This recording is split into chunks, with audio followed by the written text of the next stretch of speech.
Terinspirasi dari Injil Lukas bab 6 ayat 12 sampai 19.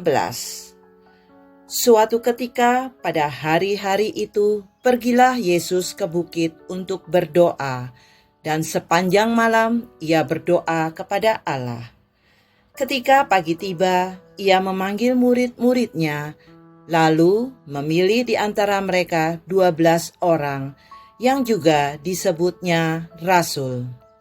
Simon yang juga diberinya nama Petrus, dan Andreas saudara Simon, Yakobus dan Yohanes, Filipus dan Bartolomeus, Matius, Thomas, Yakobus anak Alfeus, Simon yang dijuluki Zelot, Yudas anak Yakobus, dan Yudas Iskariot yang menjadi pengkhianat. Lalu ia turun dengan mereka pada suatu tempat yang datar. Di situ ada sejumlah besar murid-muridnya dan banyak orang lain dari seluruh Yudea, Yerusalem, dan daerah pantai Tirus dan Sidon. Mereka datang untuk mendengarkan dia dan untuk disembuhkan dari penyakit mereka. Mereka yang menderita karena roh-roh jahat pun disembuhkan. Semua orang banyak itu berusaha menyentuh dia, karena ada kuasa yang keluar dari dia dan menyembuhkan semua orang itu. Demikianlah sabda Tuhan. Terpujilah Kristus. Dalam Lukas bab 6 ayat 12, Yesus pergi ke bukit untuk berdoa, dan sepanjang malam ia berdoa kepada Allah.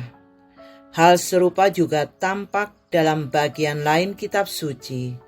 Di Taman Getsemani, Matius bab 26 ayat 39, saat ia menyerahkan nyawanya disalib.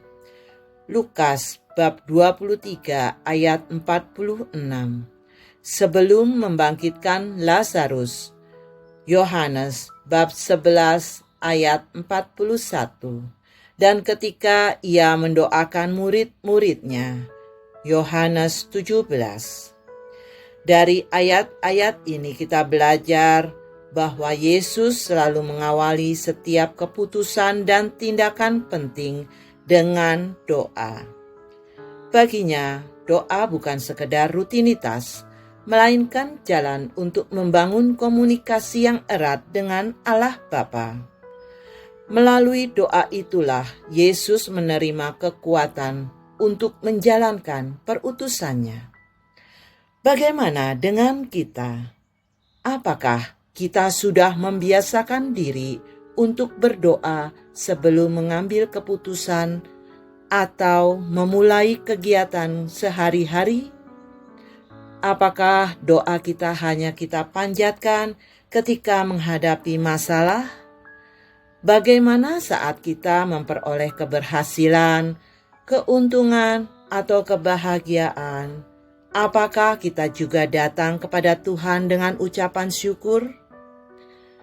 Suatu pagi ketika hendak berangkat ke kantor, saya berdoa sejenak, memohon perlindungan Tuhan dalam perjalanan.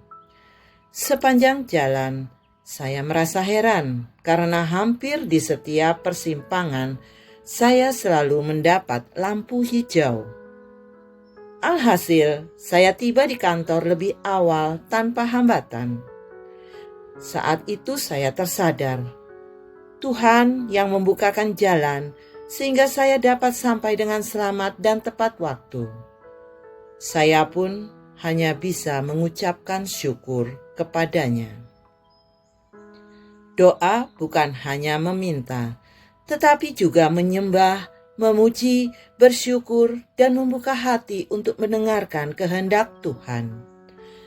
Melalui doa kita belajar berserah, menerima yang baik maupun yang sulit dengan iman.